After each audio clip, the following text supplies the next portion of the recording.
Kami bersyukur saat pagi ini kepadamu Tuhan. Terima kasih untuk kasih-Mu, terima kasih untuk kebaikan-Mu, terima kasih untuk kasih sayang-Mu Tuhan yang Kau limpahkan dalam kehidupan kami saat pagi ini Bapa. Biar pujian penyembahan kami Tuhan hanya untuk kemuliaan nama-Mu saja Tuhan Yesus. Saat ini Bapa, siapkan hati kami, tuntun kami Roh Kudus untuk mendengarkan firman-Mu. Bila kami datang dengan letih lesu berat, kami memperoleh kelegaan daripada Tuhan. Kami memperoleh kemenangan daripada Tuhan Yesus.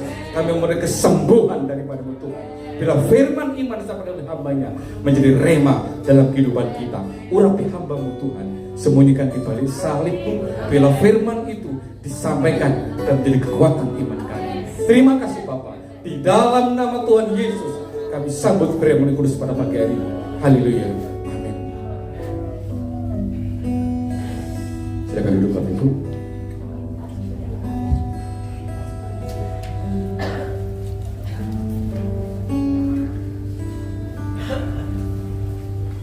Ya, selamat pagi. Kita akan mendengarkan kebenaran firman Tuhan. Kalau minggu yang lalu kita pada hari Jumat ya, itu tentang kematian Kristus. Tapi hari ini kita akan berbicara tentang kebangkitannya. Jadi luar biasa ya Bapak Ibu kalau kita perhatikan contoh teladan kita, yaitu Yesus Kristus. Jadi kalau kita pelajarin, ya kita renungkan, kita resapi, ada beberapa poin penting dari Yesus mulai lahir sampai kenaikan Tuhan Yesus Kristus. Tapi sangat disayangkan, banyak manusia yang lebih menonjolkan kepada kelahirannya saja, betul? Kalau Natal, wah luar biasa, berhura-hura, atau boleh dikatakan ya kita menikmatinya dengan begitu ini ya, pakaian dan segala macam. Tapi sebenarnya inti daripada Yesus ada dalam dunia ini, dari kelahiran sampai kebangkitannya itu ada di poin ini ya, kedua, ketiga ya, boleh dikatakan itu. Yang pertama kalau kita perhatikan, Yesus lahir, tapi tidak pernah dicatat dalam sejarah, ya mungkin hanya sejarah Yahudi ya kalau dicatat itu ya. Tapi sejarah di Alkitab tidak pernah disebutkan kapan tanggal Yesus lahir. Ya. Itu hanya ada di catatan mungkin sejarah Yahudi. Ya, kalau tanggal mereka berbeda dengan tanggal kita. Ya, sini saya akan jelaskan tanggal Yahudi maupun tanggal bukan Yahudi ya. Tapi ada perbedaan. Ada yang bilang 2 minggu sebelum atau lebih sedikit. Jadi memang banyak simpang siur ya tentang kelahiran Yesus. Makanya sebenarnya itu kalau kita perhatikan dari perjanjian lama, perjanjian baru terutama, pernah ditekankan kapan tanggal Yesus? Tidak ada. Ya, tidak pernah disebutkan secara rinci. Artinya kenapa? Dan pernah Yesus selalu mengajar tentang kelahirannya gini-gini kan tidak terlalu. Tapi manusia lebih condong kepada kelahirannya yang dibangga-banggakan. Coba kalau mau Natal, wah semua ada lengkap. Kalau saya dulu ingat, ya waktu saya masih di Sumatera dulu, ya orang tua saya masih bekerja di sana. Nah itu kalau sudah dekat Natal, waduh tetangga-tetangga sebelah ya. Ya memang banyak orang-orang ya Bani Kedar dan segala macam. Mereka tuh senang, karena senang apa? Ada bir sama makanan yang banyak. Itu yang dicari mereka. Dan memang sampai sekarang banyak juga kalau kita perhatikan daerah-daerah kantong Kristen yang masih menganut demikian. Betul? Nggak bisa disalahkan. Bahkan di Manado sampai saat ini, kalau namanya Natal, sejak 1 Desember sibuk mereka sampai akhir Desember. Nah, tapi ketika kita merayakan namanya kematian Yesus, bagaimana? Kadang-kadang dicuekin, betul? Kebangkitannya pun dicuekin, terus maunya apa? Cuma lahirnya aja. Nah, kita harus luruskan dulu. Kenapa Yesus ada dalam dunia ini? Kenapa Allah yang Sang Firman itu menjadi manusia? Ya, memang salah satu tujuannya adalah untuk melaksanakan amanat agung dari Bapaknya yang disebut dengan Missio Dei. Ya. Yaitu misi Allah Bapa kalau bahasa kita itu. Nah, di sini kita melihat kita sebagai orang-orang Kristen, penganut-penganut atau anak-anak Tuhan, anak-anak Allah, pengikut Kristus, anak-anak Yesus, sahabat Kristus atau kekasih Kristus, kita harus tahu kenapa Yesus ada dalam dunia ini. Kita sudah tahu memang banyak pengajaran bahwa Yesus menjalankan amanat agung Bapaknya, yaitu Allah harus menjadi manusia. Kita bisa bayangkan kalau Allah tiba-tiba berubah bentuk langsung tidak melalui manusia, peristiwa manusia dalam arti kata dilahirkan oleh seorang perawan Maria, kan aneh. Tiba-tiba berubah bentuk langsung jadi manusia. Bukan seperti itu. Nah, Yahudi maunya seperti itu. Makanya sampai sekarang sulit bagi mereka menerima Yesus itu tadi. Keberadaan Yesus mereka lihat kok bertentangan ya, berlawanan dengan keinginan mereka, cita-cita mereka. Yesus pada saat itu di mana bangsa Israel, bangsa yang dikuasai atau terjajah oleh satu kerajaan Romawi, kekaisaran Romawi. Sehingga Yesus diharapkan mereka adalah sebagai bukan hanya juru selamat ini, tetapi dunia. Dalam arti kata dia seorang hebat yang luar biasa, yang bisa melawan daripada kekaisaran Romawi, memerdekakan Israel. Itu sebenarnya yang mereka inginkan. Tapi bukan itu misi Allah yang sesungguhnya. Itu masih secara jasmania. Sama seperti hukum Taurat itu berbicara tentang aturan-aturan jasmania. Tapi Yesus menjadi lahir, dia menerapkan aturan-aturan hukum rohania. Luar biasa. Nah, di sini kita lihat Yesus mulai dilahirkan sampai dia umur berapa? 30 tahun. Ngapain Yesus dari umur 1 sampai 12 tahun? Kalau kita perhatikan, dia masih mengikuti bapak ibunya. Kemana dia pergi? Diikuti Yusuf sama ibunya Maria. Karena masih dalam pengawasan. Tapi setelah umur lebih dari 12 tahun sampai umur 30 tahun, di Alkitab tidak pernah dituliskan, tidak pernah dicatat Yesus itu kemana. Ada yang mengatakan inilah jadi salah satu bagi ya orang-orang yang gak percaya menyerang kekristenan. Makanya muncullah apologet dan segala macam. Muncullah, mereka bingung kemana. Ada yang mengatakan maaf ke India. Aneh-aneh saja manusia itu. Nanti dibuatlah ceritanya seperti benar. Ada yang bilang ke tanah Arab, ada yang bilang kemana lagi. Padahal enggak. Yesus sebenarnya dia ada bersama orang tua. Disitulah dia dididik dalam kerohanian secara agama Taurat itu ya, orang tuanya yaitu dengan bapak ibunya. Dia taat, dia kuasai Taurat itu, bukan berarti dia sudah tahu. Nah, setelah 30 tahun tepat, kalau itu orang Yahudi itu ya, umur 30 itu adalah umur maksimal. Maksudnya umur yang kalau orang itu sedang fit-fitnya, sedang masa puncak kesehatan, kekuatan segala macam. Nah, di saat itu Allah mulai ya, Yahweh tetapkan dia, jalankan misi aku. Memang singkat, 3,5 tahun. Kalau kita perhatikan nanti ada hubungan dengan masa antikris dan masa perjamuan, pesta perjamuan kawinan domba Allah. Ya, luar biasa, hikmat Allah, kekuasaan Allah, aturan Allah itu begitu maha sempurna kalau kita perhatikan. Nah, di sini setelah itu baru Yesus, ya, dia pertama dijadikan, dia boleh katakan pelayan Allah. Pada saat apa? Dia dibaptis oleh Yohanes siapa? Pembaptis. Nah, saat itulah baru dia menjalankan ya fungsinya berjalan. Jadi dia tidak lagi dekat sama orang tua. Dia banyak menghabiskan 3,5 tahun itu. Dia mandiri, mengajak murid-muridnya. Dia mengajarkan kebenaran-kebenaran Allah Bapanya di surga. Banyak hal-hal yang diajarkan. Mungkin secara agama daripada Taurat itu dia sempurnakan. Kalau kita perhatikan 3,5 tahun, pernah dia dijebak oleh seorang Saduki, tidak bisa, orang Farisi yang maju dengan menanyakan, Yesus, di antara hukum Taurat, hukum mana yang paling utama?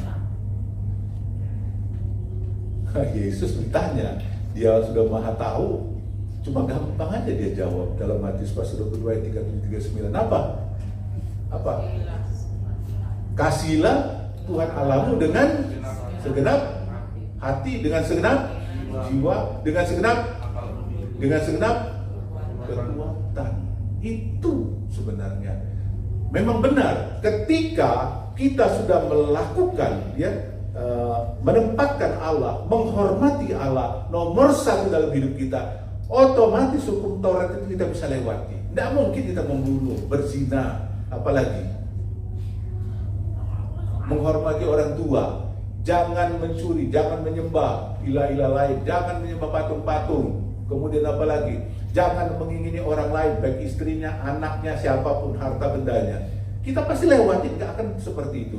Kalau kita masih berkutat-kutat seperti hukum jasmani, berarti kita belum menjalankan hukum utama, terutama Yesus Kristus. Itu kok sebenarnya. Ya. Jadi hukum Taurat itu kita sudah lewatin tahap kita sekarang ini. Kita sudah masuk ke dalam hukum Kristus itu. Hukum kasih yang benar. Ya. Kasih Tuhan Allah. Ketika kita mengasihi, kita tentunya tidak akan pernah melakukan seperti itu. Contoh, kita mengasihi suami istri atau pacarnya. Kalau dia larang, jangan ini ya, pasti nurut, betul? Ya kalau itu tidak mengasihi dong namanya, kalau masih dilanggar. Bohong.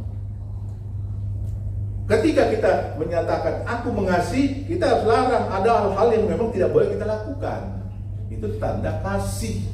Makanya Tuhan bilang, kasihilah Tuhan Allahmu. Kita mengasihi Allah. Jadi kita kalau mau buat macam-macam kan, Tuhan bilang jangan tidak jadi. Misalnya ada sesuatu kita mau ambil, tidak jadi. Begitu. Laki-laki atau perempuan, benar ada yang cowok ganteng, cewek cantik. Kita akan mikir, oh saya mengasihi Allah, tidak boleh kita lakukan seperti itu. Kan lewat jadi hukum-hukum hal-hal duniawi. Kita sudah masuk kepada hukum rohania, bukan jasmania lagi. Jadi pengajaran Yesus itu betul-betul luar biasa, bahkan maha sempurna. Dia hukum rohani yang dia tekankan. Ya 3,5 tahun. Setelah selesai, dia pun harus mati. Itu syarat utama keselamatan manusia. Untuk diambil alih harus bayar harga. Ini dengan menyangkut pengorbanan, ya. Kalau bangsa Israel dulu kan orang berdosa, ketika dia menghadap Allah kan lalu imam dia apain? Bawain lo persembahan, entah burung terkukur kalau orang miskin, kalau orang kaya, raja-raja ya bawa kambing domba yang banyak-banyak, lembu, puluhan, ratusan, ribuan lembu seperti Salomo, disembelih, darah dipercikan.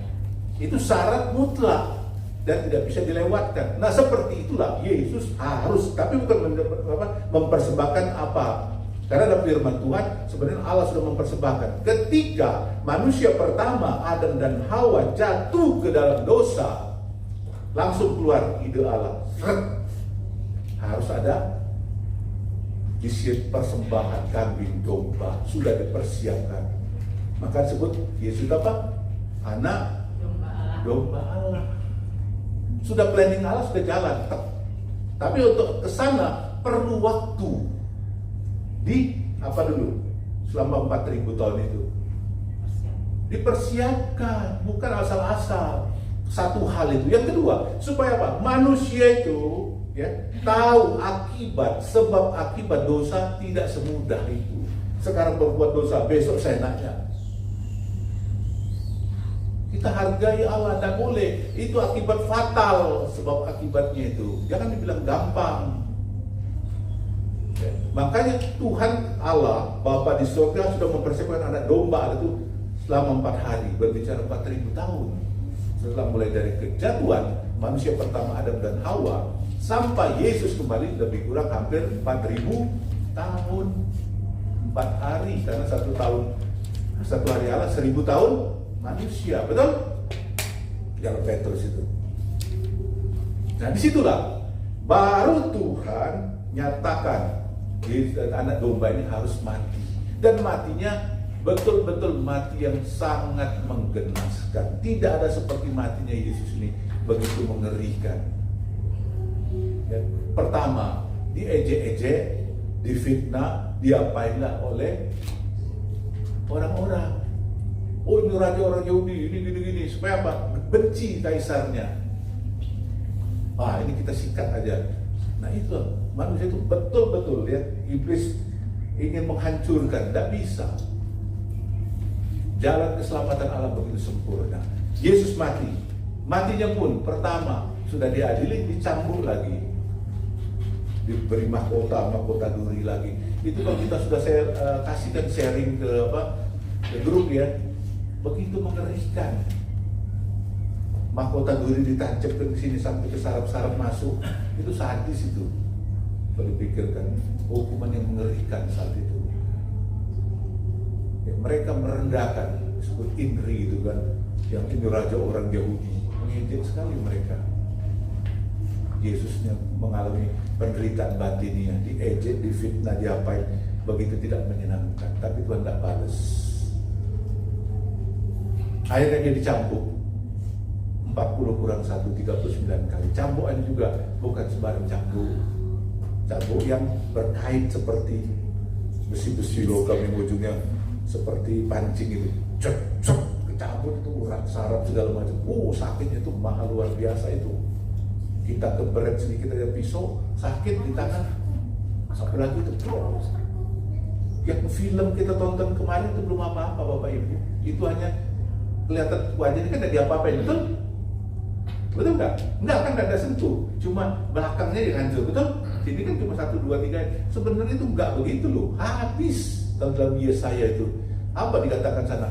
Nggak berbentuk wajahnya itu. Jadi nyambungnya seenak udelnya aja ini, yang galgojo itu, mukanya, kepalanya, badannya, tangannya, kakinya, bagian depan, bagian belakang, begitu sadis dan jahatnya. Yesus tidak berbentuk. Yesus itu sudah tidak tahu lagi jadi apa itu. Itulah bilur-bilurnya begitu maha mengerikan.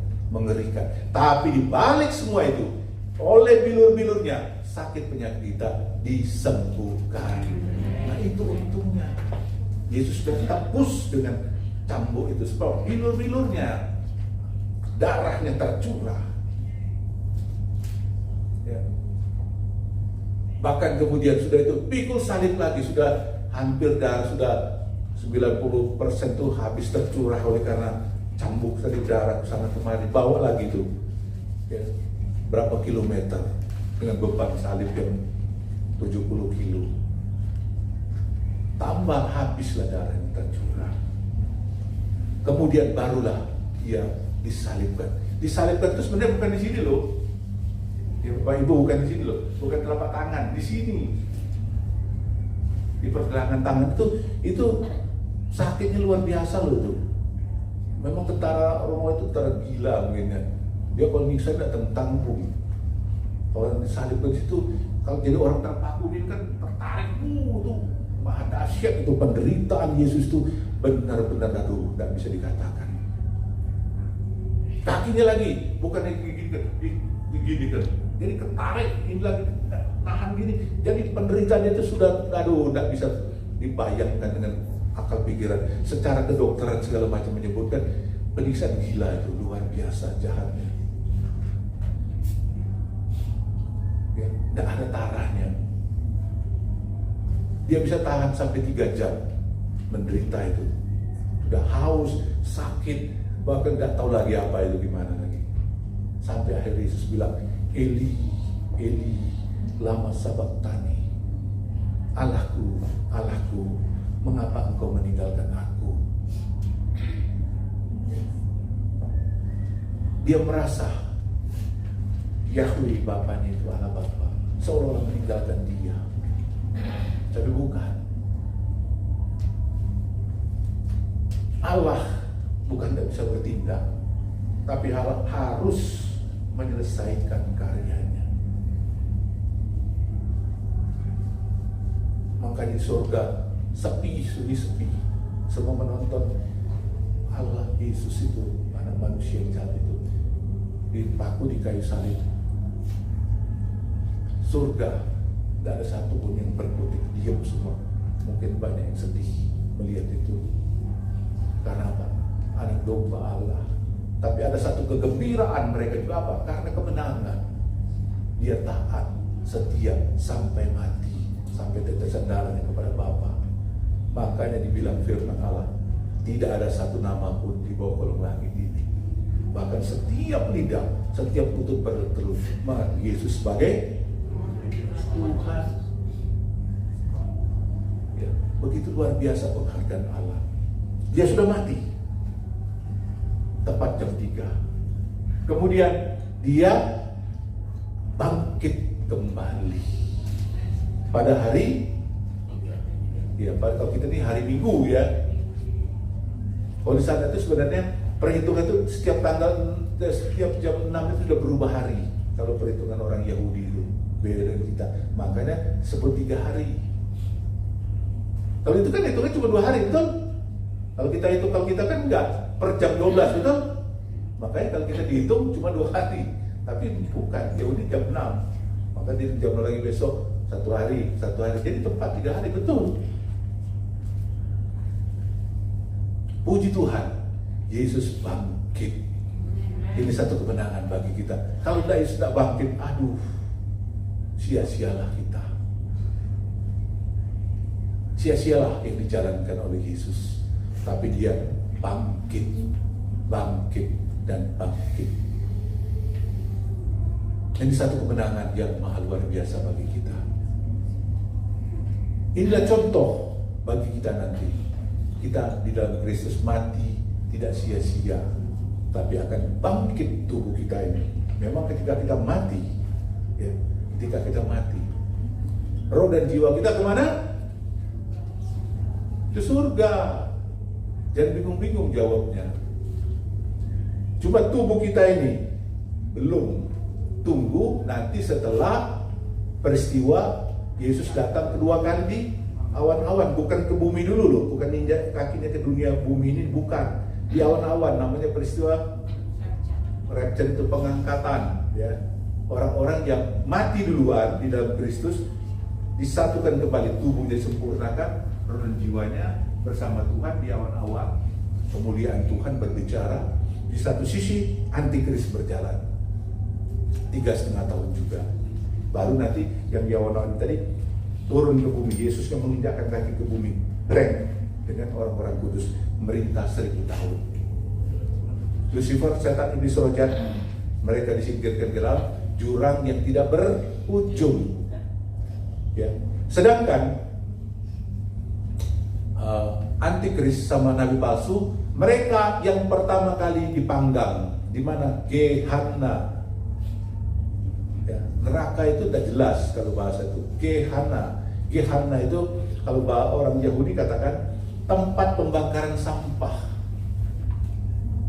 Itu sarapan. Jadi mereka luar biasa penderitaan si antikris sama nabi palsu. Dia yang nomor 1 masuk ke sana. Jadi orang-orang belum. Setan iblis belum. Nanti setelah 1000 tahun, ya, Yesus memerintah orang mati yang dalam tubuh, bukan dalam Tuhan, dibangkitkan. Untuk apa? Siap dihukum, bukan untuk menerima kebangkitan ini. Jadi manusia ini jangan dipikirkan nanti roh dan jiwanya aja yang dihukum. Enggak, utuh tubuh juga kok. Sudah sempurna tapi nggak mati lagi. Jadi betapa mengerikan yang kena hukuman, penderitaannya itu, roh, jiwa, dan tubuh. Setelah 1000 tahun baru penghakiman kekal, langit dan bumi baru. langit dan bumi yang lama ini dilenyapkan. Tuhan memerintah. Lucifer pun dimasukkan ke Gehenna. Orang-orang sampah-sampah ini masukkan ke Gehenna. Yang bersama Tuhan sudah masuk ke dalam kerajaan surga bersama Allah. Nah, kita kembali ya, bagaimana kebangkitan Kristus ini? Kita baca dulu Matius pasal 28 ayat 1 sampai ke 10 saya baca. Kebangkitan Yesus. Setelah hari Sabat lewat, menjelang menyingsingnya fajar pada hari pertama minggu itu, pergilah Maria Magdalena dan Maria yang lain menengok kubur itu. Maka terjadilah gempa bumi yang hebat, sebab seorang malaikat Tuhan turun dari langit dan datang ke batu itu untuk menggulingkannya, lalu duduk di atasnya. Wajahnya bagaikan kilat dan pakaiannya putih bagaikan salju. Dan penjaga-penjaga itu gentar ketakutan dan menjadi seperti orang-orang mati. Akan tetapi malaikat itu berkata kepada perempuan-perempuan itu, "Janganlah kamu takut, sebab aku tahu kamu mencari Yesus yang disalibkan itu. Dia tidak ada di sini, sebab dia telah bangkit, sama seperti yang telah dikatakannya. Mari, lihatlah tempat ia berbaring. Dan segeralah pergi dan katakanlah kepada murid-muridnya bahwa ia telah bangkit dari antara orang-orang mati. Yang mendahului kamu ke Galilea, di sana kamu akan melihat dia. Sesungguhnya aku telah mengatakannya kepadamu."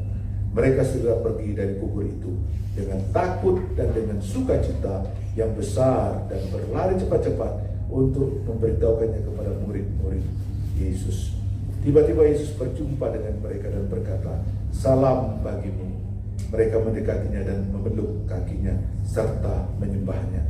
Maka kata Yesus kepada mereka, "Jangan takut, pergi dan katakanlah kepada saudara-saudaraku supaya mereka pergi ke Galilea, dan di sanalah mereka akan melihat aku." Luar biasa.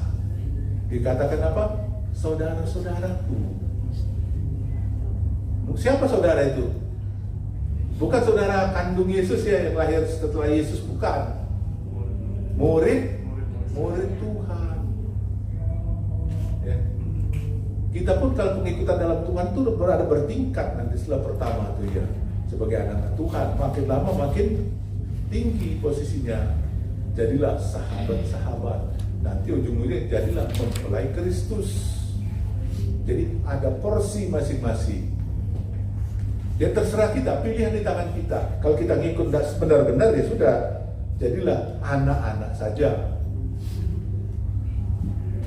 Ya, jadi marilah kematian Yesus itu dan kebangkitannya membawa dampak yang sebenarnya harus maha besar dalam kehidupan kita, merubah hidup kita. Ya, kita mati dari manusia lama, kita bangkit dalam manusia baru, manusia Yesus Kristus. Sudah tinggalinlah hal-hal keduniawian. Memang kita hidup masih dalam dunia, perlu makan, perlu pakaian, perlu ini, kadang ada sakit, ada ya namanya ujian ini dan itu. Memang kita harus hadapi untuk mencapai kedewasaan rohani kita. Jangan banyak kita mengeluh. Jangan sampai banyak kita itu bersungut-sungut dalam pengiringan kita kepada Tuhan. Baru masalah ini, aduh, begini, aduh, gimana kita mau bertumbuh? Semangat, Bapak Ibu. Bukan waktu itu bersungut-sungut, tidak ada gunanya. Israel itu kenapa Tuhan hajar seringkali? Karena dia banyak bersungut-sungut. Ya. Tidak mau, padahal Allah sudah banyak menyatakan mukjizat, pertolongan, pemeliharaan, penjagaannya. Tapi yang dilihat, keluhan saja. Tuhan tidak mau seperti itu. Makanya kalau kita banyak ada hal-hal yang kita mau ini, berbicara kepada Allah. Dalam apa? Doa. Sudah ada fasilitasnya. Berbicara kepada Allah itu melalui siapa? Doa. Bukan ngomong sama teman atau sama siapa. Wih susah ini, susah loh gini-gini. Teman cuma, oh ya, betul Pak, Bapak susah ya. Dalam hati syukur. Nah, mana tahu betul. Banyak manusia munafik. Depan pura-pura saya sakit. Dia bilang kapok lu bang. Manusia itu kita tidak bisa salahkan, apalagi belum mengenal Tuhan. Ya sudah. Kalau ada masalah ceritalah sama Tuhan. Ada fasilitasnya, itu doa. Doa itu apa? Yesaya 43, 25, 26. Tuhan katakan, marilah kita berperkara, nyatakanlah. Supaya engkau nyata benar. Dulu kesamu, apa yang kamu ngomong? Ayo ngomong, kata Tuhan. Aku dengar dah sekarang. Itulah doa. Sebenarnya makna doa itu Bapak Ibu. Ya, untuk pribadi kita sebenarnya, bukan untuk Allah. Allah hanya memberikan jawaban. Nah kemudian, bagaimana dengan membaca firman? Kalau firman, Yesus Kristus firman yang hidup itu, kita yang diam mendengarkan Allah berkata-kata dan lakukanlah apa yang diperintahkan firman oleh Allah sendiri. Nah, kita susah sekali dua itu. Tambah lagi penyembahan. Padahal penyembahan itu sangat penting. Apa penyembahan itu? Kita tidak minta apa-apa, tidak ngomong apa-apa, cuma memuliakan, mengagungkan Tuhan seperti Yeremia di dalam Mazmur 37 ayat 4. Ketika aku memandang Engkau Tuhan, aku mengagungkan Engkau. Tidak pernah aku merasakan selalu penuh dengan kemurahan, kebaikan, kasih Tuhan yang luar biasa. Ya. Karakter berbicara. Kita tidak bisa merubah karakter itu, susah Bapak Ibu. Bisa saya beri yang bisa merubah karakter. Ada sekolah karakter? Tidak ada. John Robert Power bukan karakter itu saya lihat. Saya juga pernah ikut. Jadi cuma ngajar aja bagaimana kita jalan bagus kalau depan orang. Wih, supaya kelihatan keren, berwibawa dan segala macam. Tapi disinggung orang langsung tajam. Berarti karakternya masih ada, tidak berubah kok. Saya kasih tahu, sekolah karakter itu dia apa? Nah, dia apa? Udah tahu bahayanya. Baru sebutkan tadi. Baca firman aja. Doanya. Cuma 3 itu coba lakukan. Satu paket lah kalau sekali kita tuh mau ada waktu, makanya siapkan waktu, jangan mendadak mau berangkat kerja 10 menit lagi ya kacau. Mau itu bangun lah pagi-pagi atau malam, jangan ganggu lagi keluarga, tidurlah semua. Dan tidur kita lakukan, baca firman dulu, kita berdoa, menyembah atau menyembah dulu supaya fokus konsentrasi kita kepada Tuhan. Memang pertama tidak gampang karena kan ngantuk. Tapi di situ kita latih. Karena apa? Ketika kita menyembah, kita ada ketenangan, ada sukacita, damai sejahtera. Tambah lagi baca firman, diajarkan Tuhan berbicara, kita dengarin. Tambah lagi kita minta sesuatu, penyertaan, perlindungan, pertolongan Tuhan. Disitulah kita banyak melakukan itu, karakter kita akan berubah. Tidak ada cara untuk bisa berubah karakter manusia. Omong kosong, teori-teori itu. Saya juga ada sekolah S1, S2, S3, bosan kok. Bahkan ditawari lagi untuk ambil apa lagi, ya udahlah saya bilang mau profesor gak ada gunanya, mau bisa mengubah rendah ya, tidak bisa. Sekolah tentang manajemen, tentang bisnis pun saya sudah pelajari. Saya ngajar orang banyak S2, S1 biasa aja kok. Tidak bisa, karakter tidak bisa dirubah dengan apapun. Itu teori-teori aja gitu semua itu. Ya, hanya 3 hal tadi: menyembah, baca firman, berdoa. Engkau lakukan terus, berubah engkau akan sendirinya. Karena saat itu kita berhadapan dengan Allah, kemuliaan Tuhan masuk kepada kita, diserap. Ada yang tulang baik di kita, Tuhan kikis pelan-pelan. Roh Tuhan, tidak bagus anakku, buang. Terus akan berubah engkau. Nanti orang terkagum-kagum lihat, wih dulunya tidak benar, sekarang wih jadi manusia hebat. Kenapa? Kekuatan Allah melalui rohnya yang merubah hidup kita. Tidak usah pencitraan diri lah, itu pembohongan. Manusia kan sering kan lebih senang kepada pencitraan diri, betul nggak? Biar orang, wih baik, tidak perlu kok. Maka ketika Tuhan tunjukkan orang-orang yang dapat penglihatan menembus alam roh, kelihatan kok hamba Tuhan benar tidak benar. Walaupun dia merasa saya sudah hebat, dilihat dalam roh kacau. Tidak bisa ditipu, tidak bisa dibohongi. Cara Tuhan melalui kuasa rohnya buka mata rohani kita, sak kelihatan orang itu. Mau apa? Mau citra diri, mau apa? Enggak. Ada kan banyak hamba Tuhan, sudah dikali berapa, sudah ngajar ini apa? Ada semacam apa? Training, ada semacam apa lagi?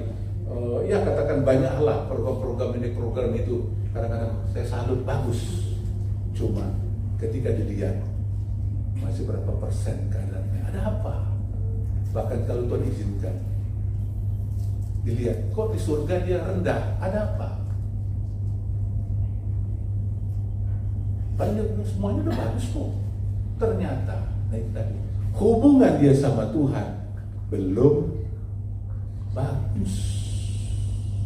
Makanya saya tetap menjaga ya, walaupun kita sibuk, super sibuk, kita harus punya hubungan pribadi sama Tuhan bagus. Harus punya hubungan pribadi sama Tuhan.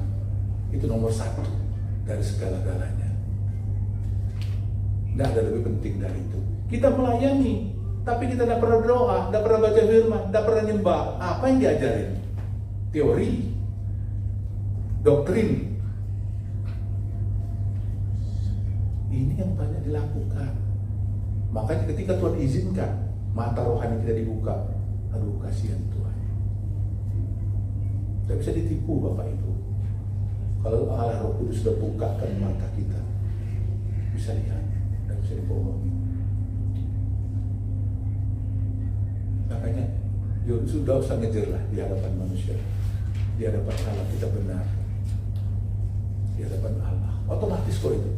Orang mau jelekin mau apa, ya silakan. Seperti Yesus, Tuhan akan membela kita, Tuhan akan meninggikan kita, Tuhan akan mengangkat kita, Tuhan akan mempermuliakan kita. Kapanpun saatnya Tuhan panggil, tempat yang terindah Tuhan sudah siapkan bagi kita, Yerusalem baru. Jangan seperti banyak kan ketika ada peti mati di hadapan itu, nyanyilah lagu, oh Yerusalem, kota yang permai. Tidak tahunya kemana dia. Kadang sedih. Makanya kalau saya bilang lihat itu Tuhan buka mata rohani, lalu pergi kemana dia rohnya. Nangis. Tapi masih tak boleh saya nangis seperti itu. Nanti kan dipikir, wah Pak kok nangis lihat ini. Dia sedih Pak. Gak begitu aja. Lalu semana rohnya. Nah itulah Bapak Ibu.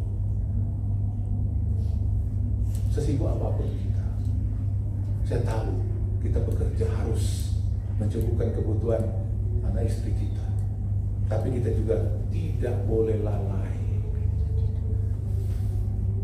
harus mendekat sama Tuhan. Makanya Yesus itu ada, tujuannya itu kita bersama Yesus kemanapun, walking with Jesus, berjalanlah bersama Tuhan. Engkau akan bahagia ya. Tantangan selalu ada, pasti namanya tantangan. Banyak orang suka tidak suka itu sudah lah, saya bilang lah. Banyak contoh para rasul, para nabi, para itu di mana. Jadi nggak usah lihat, pandang kepada Allah saja. Ada kan ada satu lagu, pandang terus padanya, jangan menoleh dan terus pandang pada. Nah, jangan pandang apa? Tapi ini kan kebalikan realitanya. Suka dengerin go.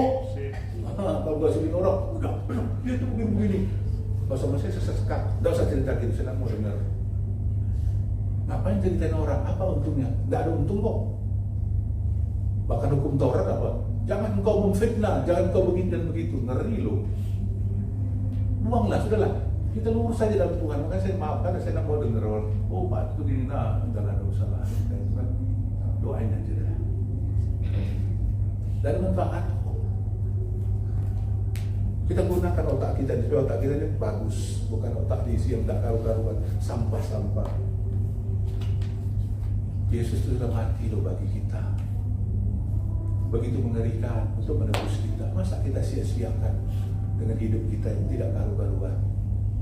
Berubah. Yesus sudah mati, supaya kita juga mati dari kedagingan kita. Sekarang kita hidup di dalam kerohanian kita bersama Yesus. Bahkan lebih lagi nanti 50 hari kemudian terangkat, sempurnalah sudah iman kita kepada Kristus. Dia di surga, oh bahagia. Coba kalau dia kemana, kan ngeri kita ngikut dia, atau kemana Yesus. Aduh, sedih sekali. Ada sampai Paulus bilang, sia-sialah apa yang kita lakukan. Aku tidak boleh begini dan begitu. Tapi Yesusnya nggak jelas. Tapi kita jelas kok, Yesus sudah mati bagi kita, bangkit. Dia di surga, kita tak. Waduh, betapa indahnya engkau Tuhan. Jadi payah kita, Bapak Ibu, nggak pernah sia-sia. Tuhan perhitungkan tuh. Tuhan bawa upah sekali lagi. Upah itu menentukan posisimu dalam kerajaan surga. Itu firman, bukan saya ngomong. Perbuatan yang tidak bagus akan menghukum engkau di neraka, ketingkatan-tingkatan yang sadis di neraka. Pilih aja, dia mana? Hukuman yang bersadis, bertingkat-tingkat, atau kemuliaan Tuhan di surga bertingkat-tingkat. Engkau pilih tempatmu itu. Dasarnya kuat, firman Allah, bukan saya bicara. Saya tidak akan sebut ini, banyak ayatnya pada kesempatan ini. Jadi pilihan tergantung kepada kita. Biarlah contoh. Yesus sudah mati, Yesus bangkit. Kita ikuti teladan Kristus, jangan teladan manusia. Jangan ikut saya, tidak perlu. Contoh hanya Yesus Kristus. Jempol. Saya juga dulu penganut ini loh, Charles Greenfield. Wih, kalau dia sekali khotbah orang rebah. Sekali dia lewat satu kota, bertobat satu kota itu. Lalu bayangan dia lewat, orang pada rebah, semua tidak tahan kekuatan Tuhan. Ya.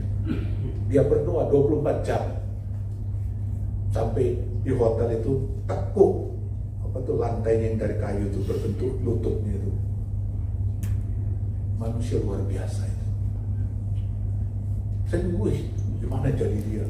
Akhirnya Tuhan bilang, jangan, aku jadilah dirimu sendiri. Jadi kita gak usah ikut ini, gak usah ikut Abraham, gak usah ikut contoh-contoh. Ikutlah seperti Kristus. Kan firman Allah. Hendaklah kau seperti Kristus. Hendaklah pikiranmu seperti Kristus. Hatimu, hati lengkap sudah. Itu kok Tuhan minta macam-macam. Karakter apa? Nah, sudah sempurna. Semua itu bisa. Jadi bukannya teori. Firman Allah bukan teori.